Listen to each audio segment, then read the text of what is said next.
வீடு கட்ட என்ன சிமெண்ட் பெஸ்ட்டு, அதோட குவாலிட்டி அண்ட் குவான்டிட்டி ரெண்டையும் பற்றி பார்க்க போகிறோம்.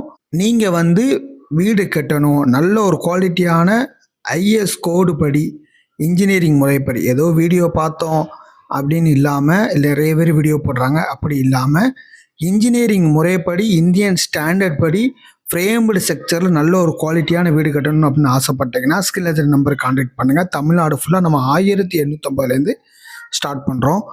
வேறு ஏதாவது உங்களுக்கு வந்து பிளானோ, எஸ்டிமேஷன், எலிவேஷன், ஸ்ட்ரக்சரல் டிராயிங் எதாக இருந்தாலுமே ஸ்கில் ஏஜென்ட் நம்பருக்கு நீங்கள் கான்டாக்ட் பண்ணுங்கள். எங்களோட சப்போர்ட் உங்களுக்கு எப்போவுமே இருக்கும். நம்ம இந்தியாவிலே டாப்பான சிமெண்ட் ஃபஸ்ட்டு இடத்துல இருக்கிறது வந்து அல்ட்ராடெக். இந்த அல்ட்ராடெக் சிமெண்ட் போட்டாப்புல நம்ம வீடு வந்து குவாலிட்டி ஆயிருமா? அதுதான் இல்லை. அங்கே தான் நம்மளுக்கு வந்து எது வந்து இடிக்கி அப்படின்னா அந்த குவான்டிட்டி. நம்ம என்ன குவான்டிட்டியில் போடுறோம் அப்படிங்கிறது முக்கியம். இப்போ M20 கிரேடில் நம்ம போடுறோம் அப்படின்னா 1:1.5:3 ரேஷியோவில் நம்ம வந்து போட்டோம் அப்படின்னா அது M20 கிரேடு. இதே இது நாங்கள் இருந்து 1 பங்கு சிமெண்ட்டுக்கு 2 பங்கு மணல் 4 பங்கு ஜல்லின்னு போட்டோம் அப்படின்னா அது M15.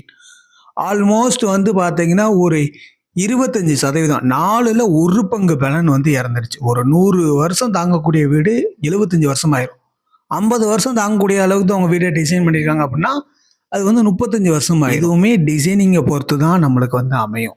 சரிங்களா?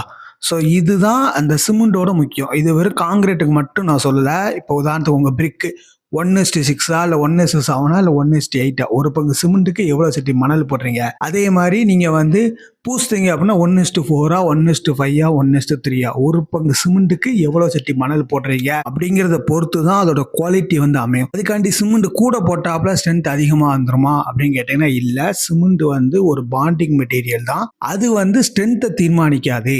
ஆனால் அதை நம்ம குறைச்சி போட்டோம்னா ஸ்ட்ரென்த் குறையும். சரிங்களா? ஸோ இது ரெண்டுக்குமே நிறைய டெஃபினேஷன்ஸ் வந்து இருக்குது. அது ஒரு 4 வருஷம் கோர்ஸு.